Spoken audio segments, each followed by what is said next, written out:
Most players in Marvel Rivals have no idea how to ban properly. They think it's about banning the most annoying hero or whatever their favorite streamer said was broken. But trust me, there's way more to it. In this video, I'm gonna break down the biggest mistakes players make when banning, how low elo bans differ from high elo bans, and why understanding bans is one of the biggest climbing hacks in rank. And if you stick around to the end, you'll know how to outdraft your lobbies every time. So let's start with the psychology behind bans. What's the purpose behind it? What goes through people's heads when they're doing it? Well, one of the most common things is frustration, banning what you hate to play against. And then the other side of that is banning for meta or banning what gives your team the best chance of winning. And this is what we would call selfish versus strategic bans. So banning selfishly, is it good? No. In my opinion, I think banning selfishly is pretty dumb. I understand if you're somebody who likes to play a character and that character gets countered a lot, and it is okay to request to ban that hero. If you're gonna do that, use your mic. Don't just like click request or just solo ban that character. Remember, you are not the only person on this team. There are 5 other people. You're all playing a ranked competitive mode, which means the goal is to win, not just to have fun. If your goal is just to have fun, go play quick play. You're in a competitive game mode where everyone's trying to grind, get better, climb. The only way you're gonna do that is if you work together and you don't play selfish. An idea of a selfish ban would be, let's say, banning something that you personally can't deal with. And this could be either because it's a hard counter, or maybe you just suck. Maybe you just don't know how to effectively play against a certain hero because you haven't put in the time. You haven't thought to learn something that counters that hero. You haven't thought to swap roles, so you aren't being targeted by that hero. This is one example of a selfish ban. You're a Hela player and you just ban Loki. There's not even anyone on your team playing dive. Nobody on your team is hovering a dive character. What reason would you have to ban Loki, right? It's okay if your team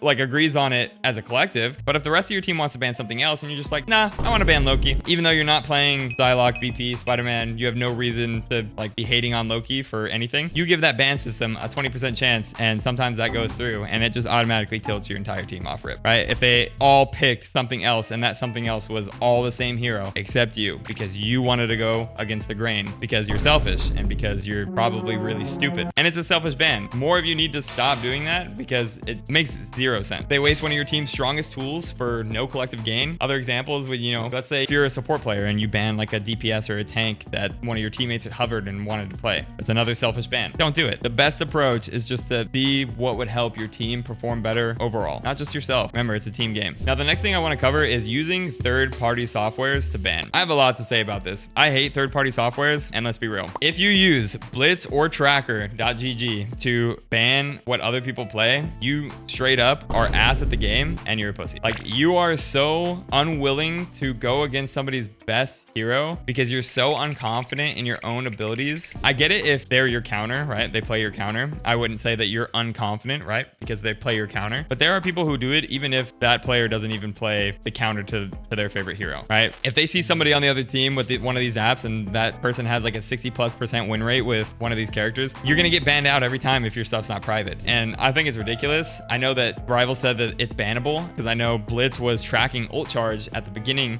when it was being used. I think it's cheating, straight up. I think it's cheating because that information it's public if you link your account. But if you don't have an account made and someone's using something third party to like try and track your shit, it's not a built-in feature of the game. It's not designed to be that way, right? Banning is meant to enable your team to play what everyone wants to play, not to try and hinder the other team. Like, it's different in pro play and in high ranks, because in high ranks you consistently run into the same people all the time and you get an idea of who they play. And in pro play, obviously, you see comps that other people run, or and you might not want to play against something like that. In ranked, especially low elo, even in high elo, like in high elo, no one needs this. No one needs the third-party trackers, but they use them anyway because they want that advantage. They're desperate. They're desperate for elo. You have nothing going for you in life and you so desperately need that free SR because God forbid if you go against somebody on their best character and they beat you out, you don't feel good about yourself or something. I don't know. I think it's ridiculous. I think it's a crutch. If you're truly trying to get better at the game, you really should not rely on any of these tools and just learn effective counters, how to swap, and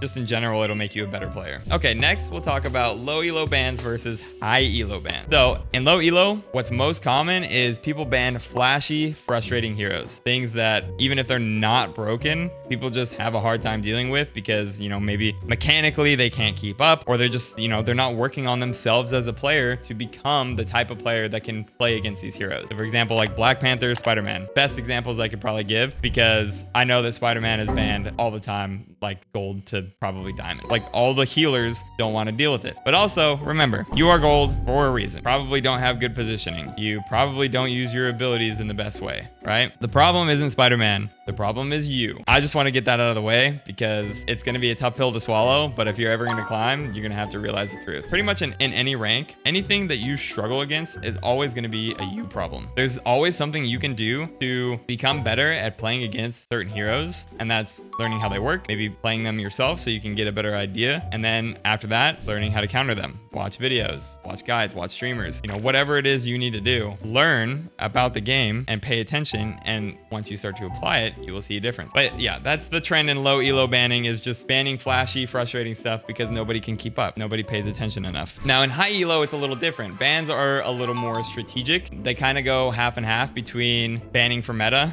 banning what's just like what's so broken nobody wants to deal with. Because once you get to like that level, everybody kind of agrees. Everybody has the same opinion. And as you climb, you'll realize it gets a little harder, because with the amount of hours people are putting in the game at some of those higher ranks, a lot of them are really, really, really good at specific characters. And you can't just up and pick a new hero up all the time, even if it's a counter to something that your team might need, and just have impact and insane value on that hero in your games, right? Because you're playing against people with just so much higher mechanical skill and game knowledge. But yeah, as far as strategic bans, those are the meta bans. Banning what's extremely strong.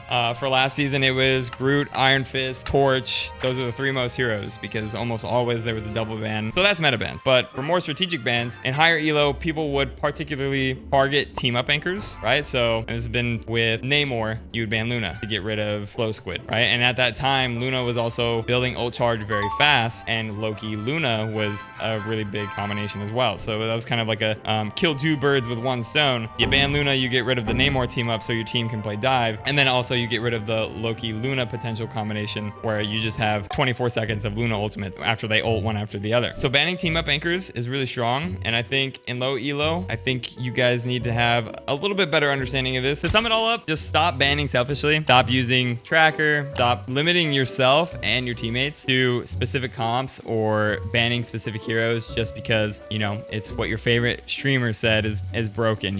What works in high elo will not always work in low elo. And I got a lot of shit from this in one of my recent videos, because in one of my shorts, I said penny ultimate suck, which in high elo, it kind of does, but in low elo, it doesn't. And I get that because people are very unaware. The ban phase is like setting up a chessboard, and you need to make your moves count. If you guys want more breakdowns or in-depth guides, just let me know. I'd love to hear what ideas you guys have. Also, drop a comment down below and tell me your go-to ban and why. Keep climbing, and I'll see you next time.